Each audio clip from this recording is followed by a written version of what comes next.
कलयुग, ये शब्द हम सबने कहीं ना कहीं सुना ही है। पर क्या ये सिर्फ समय का एक दौर है? प्राचीन ग्रंथों की माने तो नहीं। ये सिर्फ एक दौर नहीं, बल्कि ये हमारी चेतना का, हमारे समाज का एक आईना है।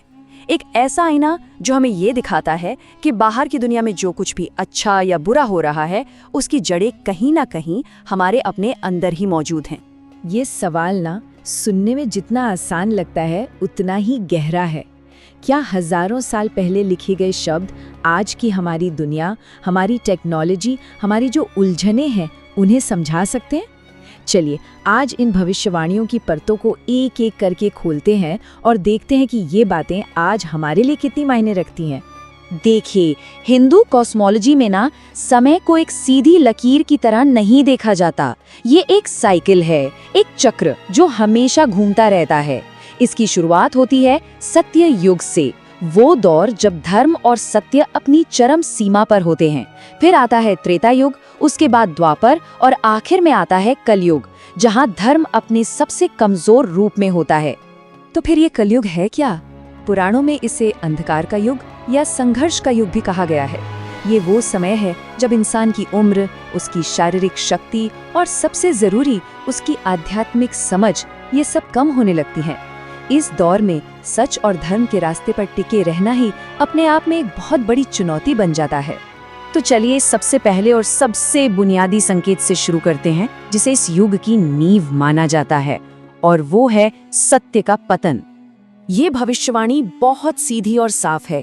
इसका मतलब ये हुआ कि लोग अपने फायदे के लिए सच को तोड़ेंगे, मरोड़ेंगे। झूठ बोलना एक आम बात हो जाएगी और सच बोलना वो एक हिम्मत का काम माना जाएगा। और सोचिए, जब किसी समाज की नींव यानी सच ही हिल जाए तो बाकी इमारत कैसे टिकेगी? और क्या ये सब आज हमें अपने चारों तरफ देखने को नहीं मिलता? सोचकर देखिए, मिस इन्फॉर्मेशन और फेक न्यूज़ का जमाना है। हर लेवल पर करप्शन की बातें होती हैं। अपनी इमेज बचाने के लिए सच को छुपाना तो जैसे आम बात हो गई है।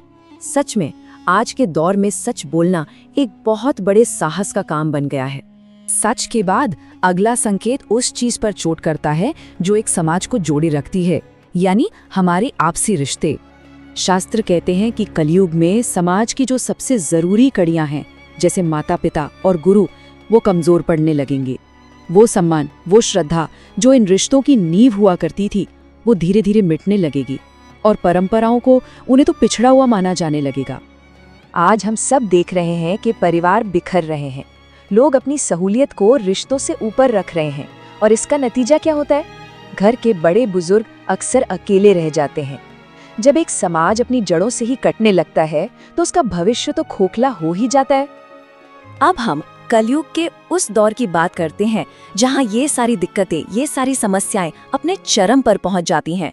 ये संकेत जुड़ा है न्याय के पतन से, अधर्म के अंत से और एक नई शुरुआत से। इस युग की एक और कड़वी सच्चाई वो ये है कि न्याय तराजू में नहीं बल्कि ताकत से तौला जाएगा। जिसके पास पैसा होगा, पहुंच होगी, न्याय का पलड़ा उसी की तरफ झुका हुआ दिखेगा। सच को साबित करने में शायद सालों लग जाएंगे, पर झूठ वो तो पल भर में फैल जाएगा। लेकिन शास्त्र ये भी बताते हैं कि जब अधर्म और पाप की अति हो जाएगी, जब वो अपनी सारी हदें पार कर देंगे, तब भगवान विष्णु का अंतिम अवतार कल्कि प्रकट होगा। और उनका आना किसी कैलेंडर की तारीख पर तय नहीं है, ये तो इंसानियत की नैतिक गिरावट से जुड़ा है। ये एक तरह से सृष्टि के बिगड़े हुए संतुलन को फिर से ठीक करने जैसा है। तो ये सब सुनने के बाद लगता है कि समस्याएं तो हर तरफ है, समाज में, रिश्तों में, हमारे सिस्टम में। पर क्या सच में असली जड़ बाहर ही है या फिर कहीं और? ग्रंथ हमें एक अलग ही दिशा में ले जाते हैं। वो कहते हैं कि कलयुग की असली जड़ बाहर की दुनिया में है ही नहीं, वो है इंसान के मन के अंदर। एक बेचैन मन, कभी न खत्म होने वाली इच्छाएं और दूसरों से तुलना करने की आदत। बाहर जो भी हम देख रहे हैं ना, वो बस इसी अंदरूनी लड़ाई का एक रिफ्लेक्शन है। पर एक मिनट, इतनी सारी मुश्किलों, इतनी नेगेटिविटी के बीच क्या इस युग में कुछ अच्छा भी हो सकता है? और आपको हैरानी होगी, पर ग्रंथों के हिसाब से इसका जवाब है हाँ, बिल्कुल है। ये जानना ना बहुत ही ज्यादा दिलचस्प है। कलयुग में मोक्ष या मुक्ति का रास्ता सबसे आसान बताया गया है। जहाँ सत्ययुग में हजारों साल की कठोर तपस्या करनी पड़ती थी, त्रेता युग में बड़े बड़े यज्ञ होते थे और द्वापर में मुश्किल पूजा पाठ, वहीं कलयुग में सिर्फ सच्चे दिल से ईश्वर का नाम लेना या उन्हें याद करना ही काफी माना गया है। शायद इसलिए क्योंकि जब बाहर की दुनिया में इतना शोर शराबा हो तो सुकून का रास्ता अंदर की तरफ ही और आसानी होना चाहिए, और यही इस युग का सबसे बड़ा वरदान है। तो आखिर में इन सारी भविष्यवाणियों को हम देखें कैसे? क्या ये सिर्फ डराने वाली कहानियां हैं? नहीं, असल में ये भविष्य बताने के लिए नहीं, बल्कि हमें आज का आईना दिखाने के लिए है। ये एक लाइन इस पूरी बातचीत का सार है। युग बदलने से पहले सोच बदलती है। कोई भी बड़ा बदलाव हमेशा एक छोटे से अंदरूनी बदलाव से ही शुरू होता है। युग का बदलना किसी कैलेंडर पर नहीं, बल्कि हमारी सामूहिक सोच के बदलने पर निर्भर है। और ये सोच बदलती कैसे है? इसकी शुरुआत कहाँ से होती है? एक फैसले से। एक व्यक्ति फैसला करता है कि उसे बदलना है। उस फैसले से उसका मन बदलता है और फिर यही बदला हुआ मन एक नई, एक बेहतर सोच को जन्म देता है।